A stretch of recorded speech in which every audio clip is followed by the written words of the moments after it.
Ini bisa bilang istilahnya proxy war Pirlo lawan Sheva. Wis. Celtic lawan Milan. Milan langsung lawan Celtic. Nah, Gimana? iya emang.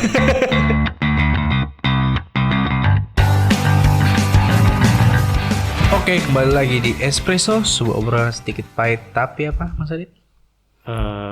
Nggak gampang basi. Asik. Ya, kita di episode kali ini bakal membahas peluang-peluang tim Serie A di Champions League dan Europa League ya. Khususnya di pertandingan-pertandingan pertamanya nih.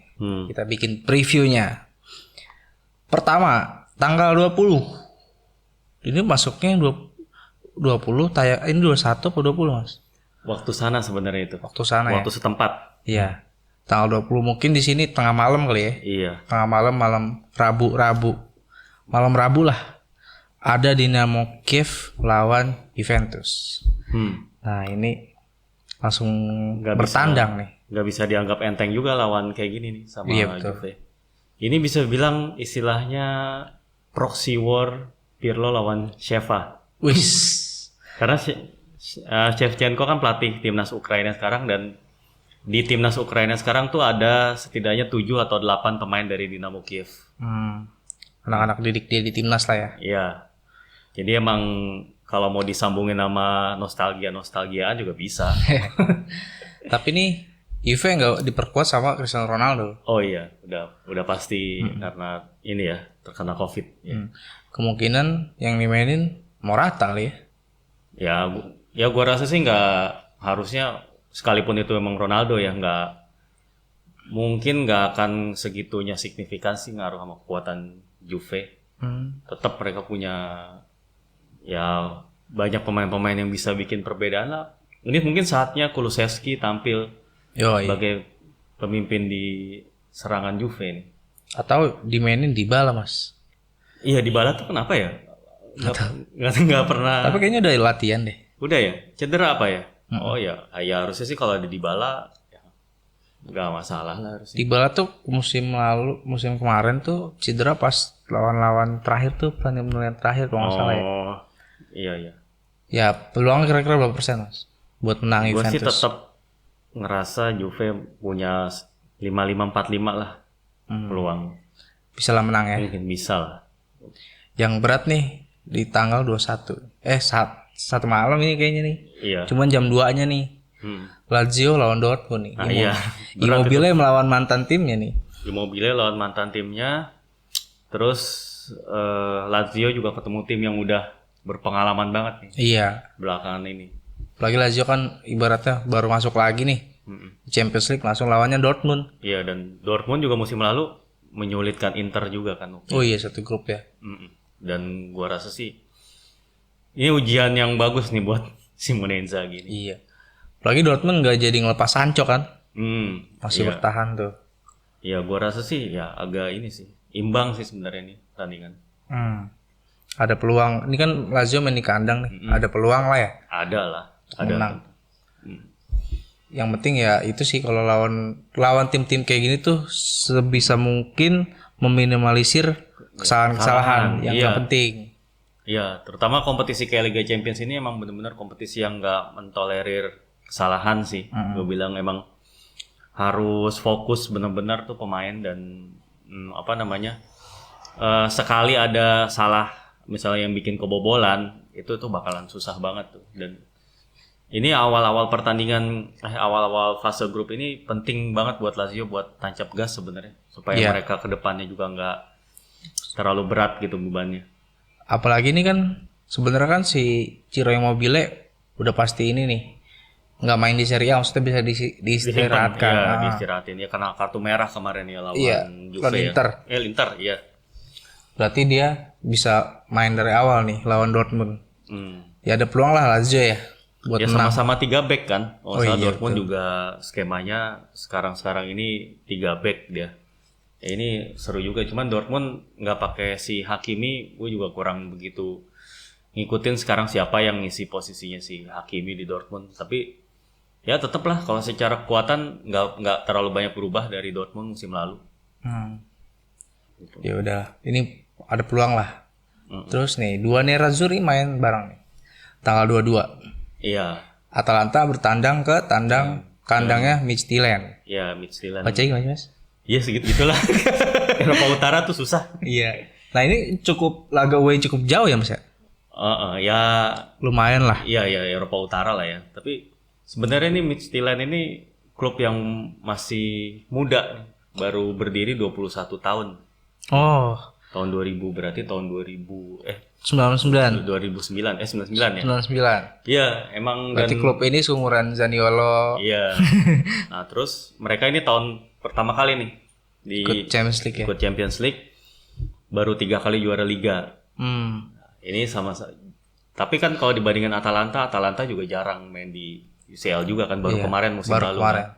Tapi secara permainan ya Atalanta lumayan lah. Iyalah, menurut gua kemarin aja bisa sampai perempat final gitu. Iya.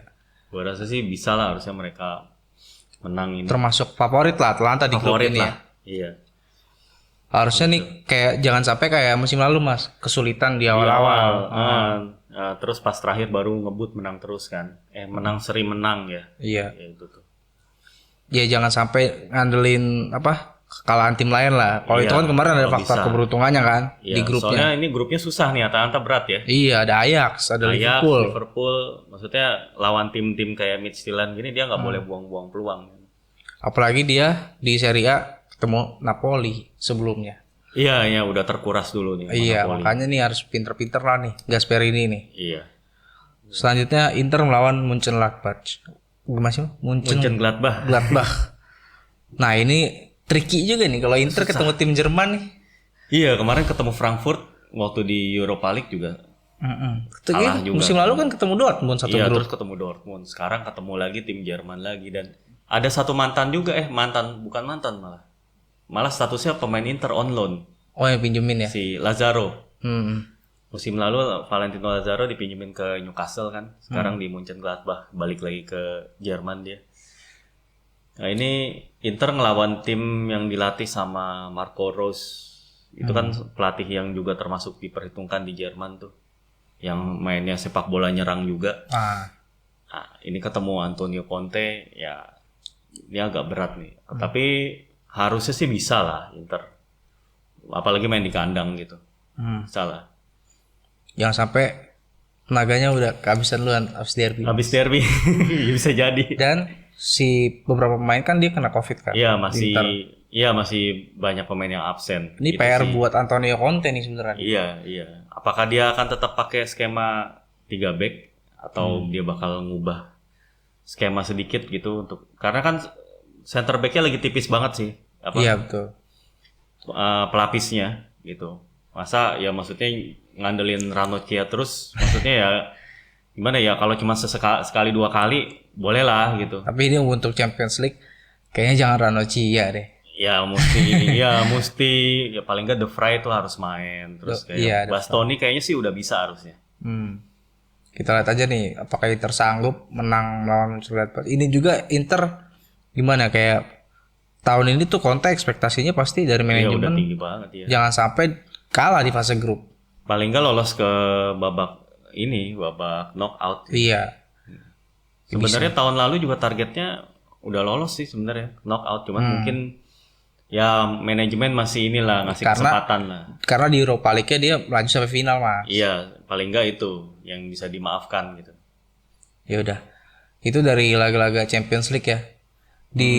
Sebenarnya di pertandingan-pertandingan lain pun ada laga-laga seru, Mas. Maksudnya di Champions League tuh langsung ketemu tim-tim besar gitu. Oh, selain tim Italia ya? Selain tim Italia. Contohnya MU PSG ya, atau PSG MU. PSG MU. Ya, ini juga big match hitungannya sih. Iya. Meskipun ya nggak tahu deh, MU masih diperhitungkan sebagai. Ya, MU agak turun sih belakangan ini di Liga Inggris juga. Habis dibantai sama Tottenham Hotspur gitu, itu ya, agak aneh juga sih. Sama itu juga termasuk laga-laga. Ini sayangnya bareng nih, Mas. Lazio sama Dortmund nih, nggak tahu ditayangin apa enggak ya. Lazio di TV lokal ya, sama PSG MU. Sama PSG. Biasanya sih nyarinya MU sih TV lokal. Lebih ke ngelihat ininya kali, pasarnya. Jadi berarti harus streaming Lazio Dortmund nih. Ya udahlah. Tapi kalau bisa sih dibela-belain karena seru nih pasti nih Lazio Dortmund. Iya, kita penasaran ya Simone Inzaghi di Champions League kayak gimana nih. Iya.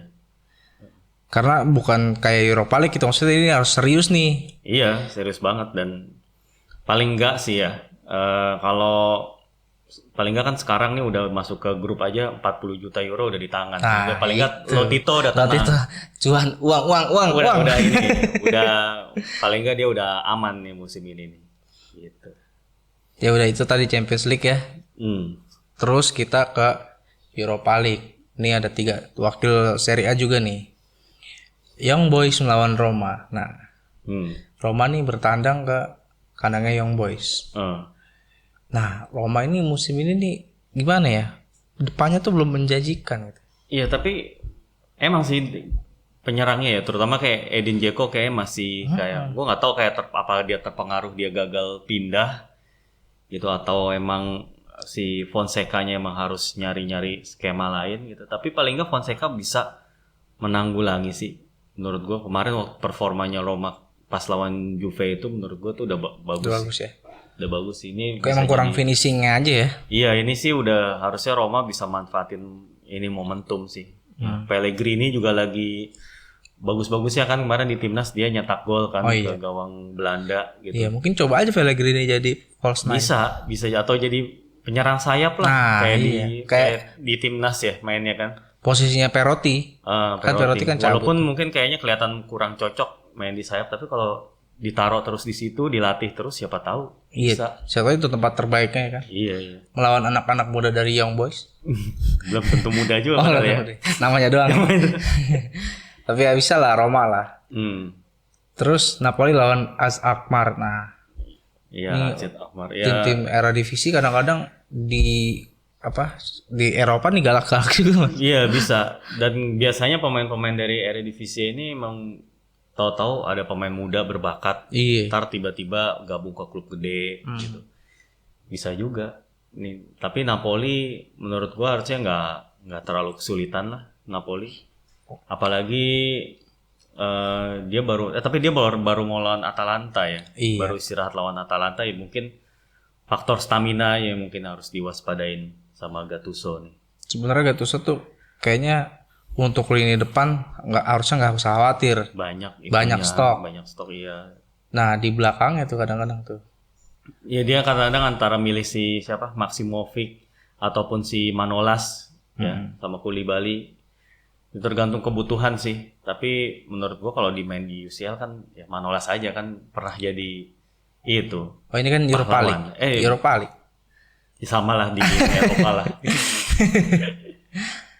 Tapi kalau Koulibaly mah gak usah diragukan lah selama dia fit kayaknya pasti inti lah. Kiper mungkin nih. Mungkin Gattuso nih harus sebenarnya dia punya pemain inti dan cadangan yang sama bagusnya gitu. Ospina dan Meret. Iya. Itu tinggal gimana. Menurut gue itu sih pilihan antara Ospina atau Meret ya lebih ke siapa yang lebih fit. Sama mungkin Ospina kayaknya lebih bagus main ininya ya, main oper-operannya ya dari kakinya. Lebih hidup lah aliran bolanya. Iya, mungkin lebih pertimbangannya ke situ sih. Nah, itu kebutuhan taktik aja nih siapa yang mau dipakai di Europa League, siapa yang mau dipakai Serie A. Terus, nah ini nih. Terakhir. Celtic lawan Milan. Milan langsung lawan Celtic. Nah, iya emang agak susah sebenarnya kalau main di Parkhead Stadium ya di Celtic ya. Tapi kalau gue lihat kalau misalnya ini gue rasa tergantung dari hasil derby juga sih. Kalau derby hasilnya menguntungkan buat Milan, momentumnya jalan terus kan, momentumnya lagi bagus nih. Tapi kalau ternyata di derbynya Milan nggak bagus lah hasilnya gini. Ya agak-agak ini juga agak-agak susah juga nih karena mereka harus tandang nih ke Celtic nih. Cuman ada ini ya Milan tuh kemarin walaupun hasilnya menang terus gitu ya, tetap ada warning sign kayak inilah ya, tetap ada tanda penurunan juga sebenarnya performanya gitu. Ya wajar lah terlalu banyak tanding gitu kan udah. Iya waktunya mepet ya. Iya waktunya mepet kemarin kualifikasi Europa League juga gitu kan. Skuadnya juga lagi banyak pemain-pemain cedera. pasti ada penurunan performa sih, dan ini bahaya kalau misalnya terjadi pas di kandang Celtic. Apalagi Milan juga ngatur jadwal habis lawan Celtic lawan Roma di Liga. Nah, Itu Pioli juga pasti pusing tuh. paling yang dimainin kiper Tatarusanu. Tatarusan. Tatarusanu. Nah, ini di luar dari pertandingannya, Mas. Ini kan beberapa pemain kemarin ada yang dipanggil timnas Iya. buat Nation League. Terus besoknya pun beberapa tim akan mengadakan perjalanan Iya. tandang gitu ke luar negara ya kan. Iya. Ini di era pandemi kayak gini, Mas. Ini kayak pilihan yang sulit, Mas, sebenarnya, Mas. Karena kayak kemarin aja kan pertimbangan Champions League dilanjutkan atau enggak tuh kan Iya. akhirnya menunggu semua liga beres baru kan dilanjutin. Dilanjutin udah gitu di satu kota doang kan. Nah, di sini sekarang kan bareng nih, liga jalan, international break tetap jalan, terus bakal ada kompetisi Eropa juga. Gimana, Mas, menurut Mas Adit? Iya sih, emang dilematis juga gitu, karena kompetisi harus jalan karena supaya klub itu tetap dapat uang dari hak siar TV kan. Kalau misalnya kompetisi nggak jalan juga hak siar TV nggak dapat klub gitu. Nah ini dilematis, tapi di lain sisi nggak bisa terlalu kayak ngorbanin kesehatan pemain gitu kan. Dan makin banyak aja kan yang terjangkit gitu pemain. Ya tahu sendiri pemain bola yang padahal udah kurang gimana lagi mereka jaga kondisi gitu kan. Ronaldo, Ibra bisa kena. Iya, pemain-pemain yang kurang yang disiplin. Iya. Kurang disiplin gimana mereka tuh bisa kena gitu. Nah, tapi kan emang ya balik lagi ini industri ya.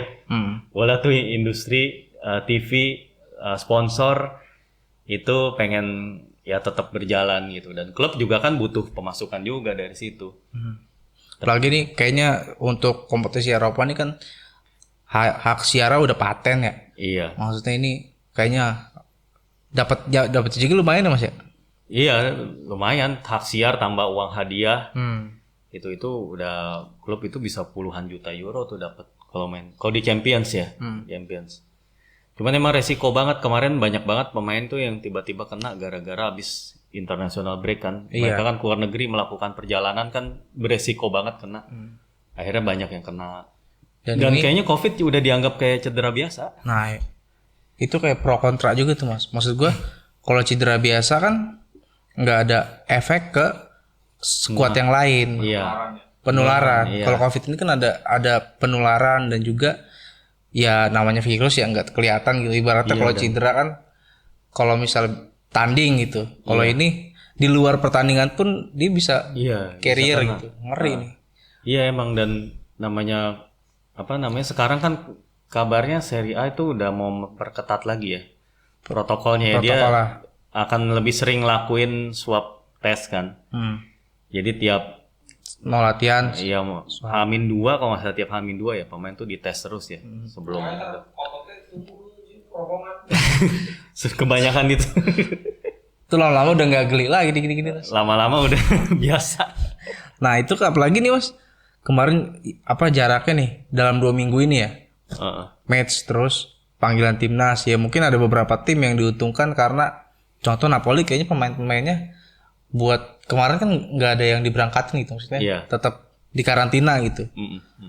Cuman klub-klub lain kan kayak Juventus tuh pemainnya international break juga, terus Inter besok juga kan. Iya, Inter juga. Terus besok Champions League harus tandang juga nih. Iya. Resiko sih itu menurut gua. Apalagi di zaman-zaman kayak gini gitu kan. Nggak ada pandemi aja kalau main sesering itu juga repot juga gitu, apalagi tambah ada pandemi. Ya, jadi menurut gue emang agak-agak ini ya. Gua rasa sih dengan adanya pandemi ini juga kita sebagai fans juga nggak bisa nebak kondisi terakhir tim. Betul. Gitu, dan nggak bisa ngira-ngira hasil pertandingan juga gitu. Nah, jadi kayaknya pandemi ini tuh berpengaruh juga Mas. Maksudnya kayak ini tim ini secara di atas kertas mungkin bisa ya menang gitu. Iya, tadi yang kita sebut di atas kertas. Iya, punya peluang menang, tapi ada faktor-faktor lain yang tadi kita sebutin tuh. Iya. Yang bisa bikin pertandingan ini jadi nggak ketebak nih. Ini satu sisi kayak tim-tim yang mungkin kurang diunggulkan di Champions League bisa mencuri peluang. Bisa. Tapi di sisi lain pun ya banyak banget ininya apa ya? Resikonya lah. Iya. Daripada terjadwal ini ya kita doain aja lah. Jadi sekarang kok perhatiin gak sih pemain-pemain tuh kalau selebrasi udah nggak merhatiin lagi. Kalau dulu kan waktu ingat pas awal-awal iya masih awal-awal liga jalan lagi tuh pemain-pemain Bundesliga tuh gue ingat salaman masih nggak ada salaman pakai sikut gitu kan ya. Sekarang udah cuek, selebrasi pelukan biasa gitu, salaman gitu. Udah ya nggak tahu ya mungkin ya udah capek sendiri kali. Gitu. Ya itu di Eropa padahal bisa terbilang lumayan bisa teratasi lah ya. Gelombangnya gitu. Gelombang apa? Covid-nya. Tapi itu tetap beresiko gitu. Tetap beresiko. Ya mudah-mudahan aja lah buru-buru lah ini. Beres nih pandemi ini nih. Biar ya pastinya semua klub pun punya apa ya doa yang sama lah gitu. Kita tuh pengen menjalani kehidupan yang normal nih sebagai klub sepak bola. Ya sama juga sih sama kayak kita. Orang-orang biasa juga kan. Ya mudah-mudahan aja lah. Nih dari apa Champions League ini bisa menang klub-klub Serie A. Iya. Dan di luar itu pun nggak ada efek-efek kayak tadi lagi gitu. Dan balik lagi ini match day pertama ini menurut gue juga penting buat kedepannya sih. Kalau klub itu langsung menang atau langsung startnya bagus dari match day pertama, buat selanjutnya mereka bakalan lebih nggak terbebani lagi gitu. Oke deh, cukup sampai di sini aja kali ya. Buat teman-teman tifosi yang punya pendapat tentang laga-laga ini di Eropa ini silakan komen. Ya kita mudah-mudahan aja bisa terjaga dari pandemi ini juga, Mas. Iya, amin. Mudah-mudahan ya cepat ketemu vaksinnya. Ciao.